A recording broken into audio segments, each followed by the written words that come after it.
What's going on, Canes fans? I still almost can't believe it. Miami is currently 4-0. Undefeated. I can't even begin to express how good it feels to go into the bye week with some momentum before ACC play begins. But before we dive too deep into this initial reaction from the Miami Temple game, I would like to ask one quick favor from you guys. Make sure that you're subscribed to the channel. And, I try to not ask this real often. I try to not bring it up in every single video that I do. But I don't want you to miss out on all the fun we're having. I mean, week in and week out, we're getting into all sorts of different shenanigans. I'm trying to bring more videos than ever before, extra skits, more giveaways, all sorts of fun stuff. So you do not want to miss a single second of it. So just do me a quick one. Do me a quick solid. Double check that subscribe button. Make sure you've clicked it. And well.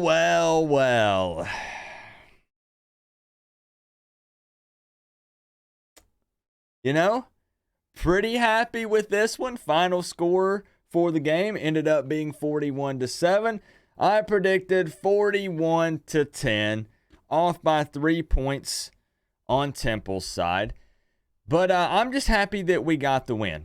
Really. I mean, it obviously it's cool whenever you get close on a score prediction. But I'm just happy to get the win and be undefeated so far in this season. There's so many other teams, Clemson and some other football teams that I'm not going to mention right now that can't say the same. And thankfully, overall, the weather wasn't as bad as many people were predicting. Now, it was definitely windy and it was rainy and it made the game a little sloppy at times, but overall, it could have been much, much worse. And still, even hours after the game, I'm confused as to why Temple fans and even the announcers at one point believed that the weather would benefit Temple.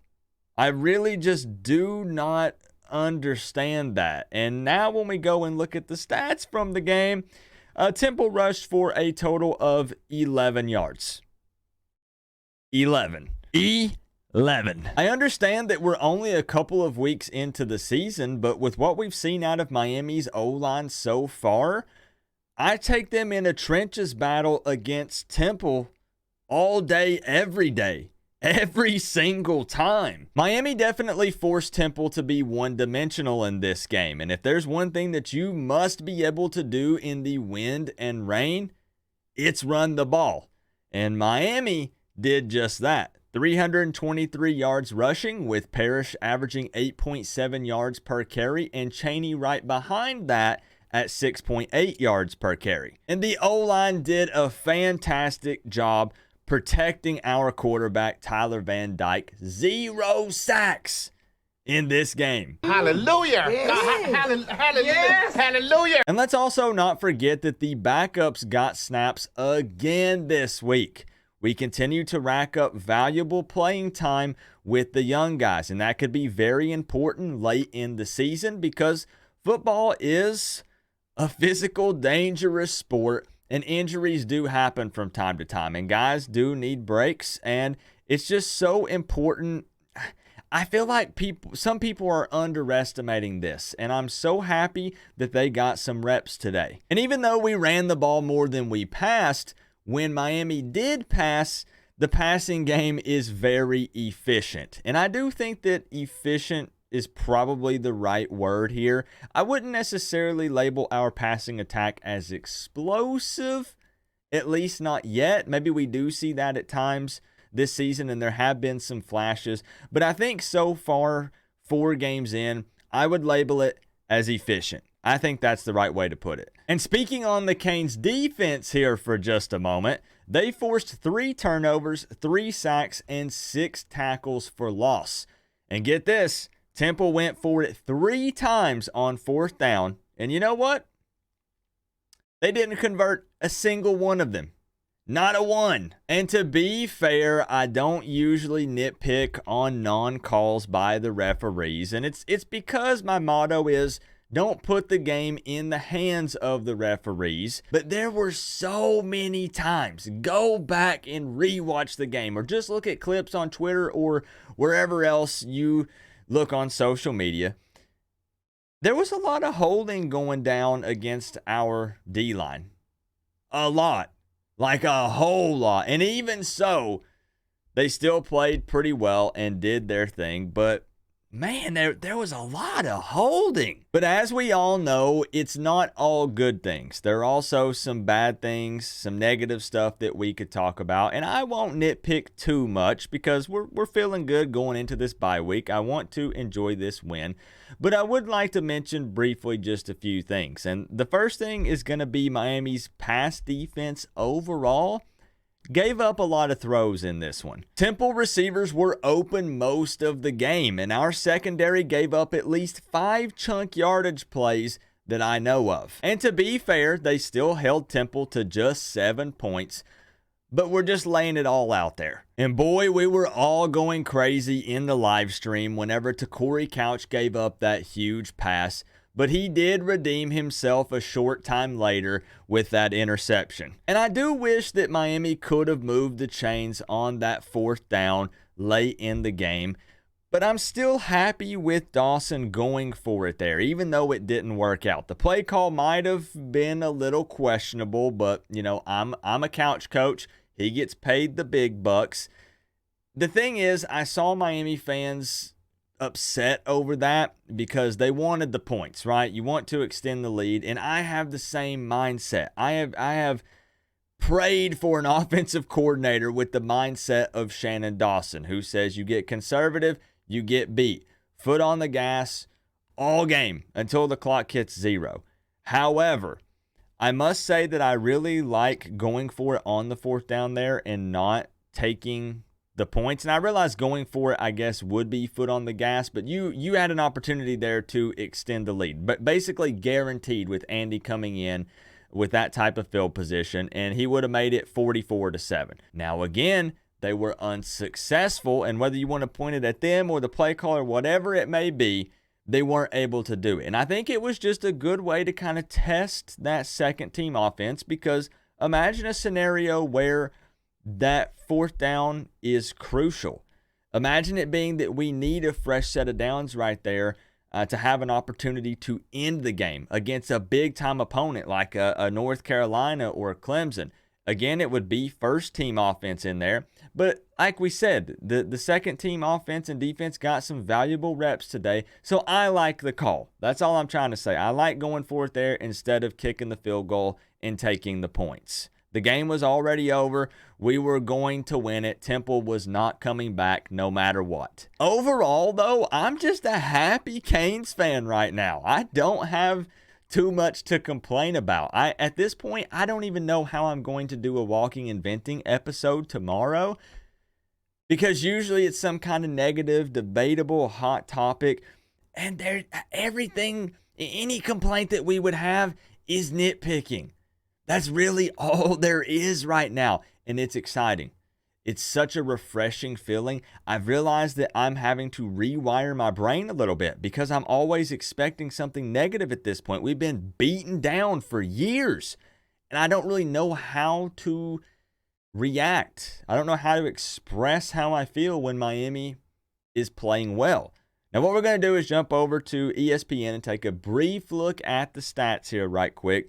And then, of course, we're going to break out the official 2023 Miami Hurricanes prediction board so we can put the final score on it and make it officially official. So join me over here, ESPN.com. We'll make it brief.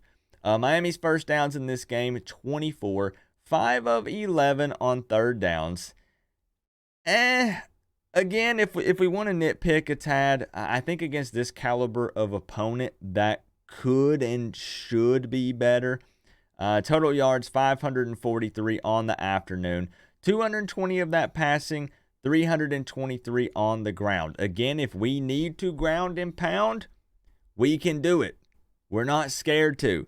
Miami's O-line and a great stable of backs has no issues with that.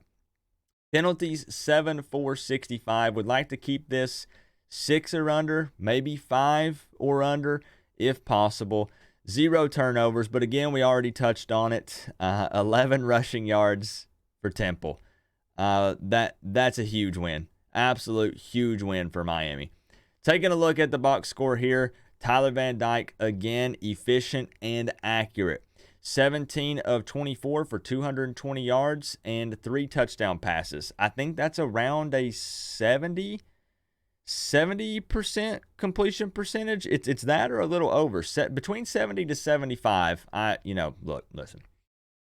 I'm not the best at math, okay? I'm not going to break out the calculator. It's 70% or higher on the completion percentage. You love to see that.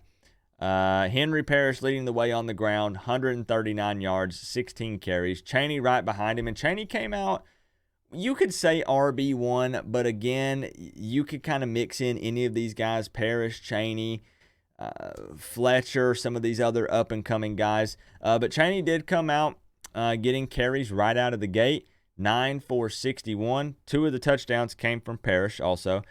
Fletcher, 11 for 51. Tyler Van Dyke with a couple of big-time runs. Now, I don't like that one late in the game as players were getting injured. You saw Lee go down and some other guys. We don't need that. But that one big-time run, I think it surprised me. It surprised Canes fans. It surprised the cameraman. And I think it surprised Tyler Van Dyke. Once he picked up like 20 yards, he got to like 20 or 25, and he was kind of like, oh, wait a minute. He expected more guys to be around him, and they weren't. Fooled everyone. Chris Johnson even got some burn as well. You love to see that. Jacoby George, man.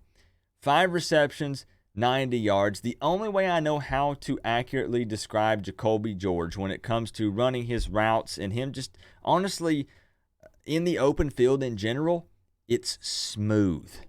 Smooth as butter. I don't know any other way to put it, but I hope that guy continues to ball out. Restrepo's still having a heck of a season. 7 receptions for 41 yards. Some people are now calling him the Yak Daddy. 2 touchdowns for him this afternoon. Colby Young, 2 for 33 and a touchdown. I love the trust that we're seeing here with Tyler Van Dyke and Colby Young. We know you had the one where TVD just kind of threw it up, and Colby Young trusting his guy. TVD trusting Colby to go up and just pick that bad boy out of the air, and he did. Ray, we saw them try the end around again with him. I'm glad they haven't given up on it. He picked up some yards. And defensively, Jaden Davis continues to be flying all over the field. Led the team in tackles this afternoon. Flag right behind him. You had Basainth with the TFL, Mawanoa with the TFL, Gore, and then we racked up 3 sacks, 6 tackles for loss. Andy was perfect on the day with field goals and extra points. Look, y'all, I told you, I'm just so happy right now. I'm so happy. At this point in the season, we're typically arguing about all these different things. Wow, are we going to have to get a new OC? Are we going to have to start over again? Let's jump to conclusions. We're trash. What is going on? We're 4-0. We beat a ranked Texas A&M. Our other 3 opponents have been mediocre, but you got to play the team that's in front of you, and some past Miami Hurricanes teams would have found a way to still mess those up. People who are dogging us and making fun of the schedule and all this are probably teams that aren't undefeated right now. Or it's somebody like, Florida State fans who we see later on in the season. So we'll see what's up. We'll find out later in November, right? So, hey, what I'm going to do is I'm going to do the little outro thing. Let's chop it up, man. Let's enjoy it. The bye week is coming up. We're still bringing the energy no matter what. I'm still going to bring you tons of content next week. There'll be no preview video, but I'm still planning on posting almost every day in multiple live streams as well. We're going to have fun the entire season.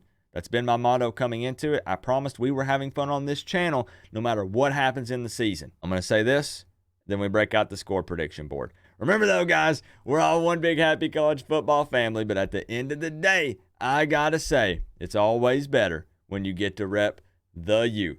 Coach Coop, peace out. I'll see y'all in the next one.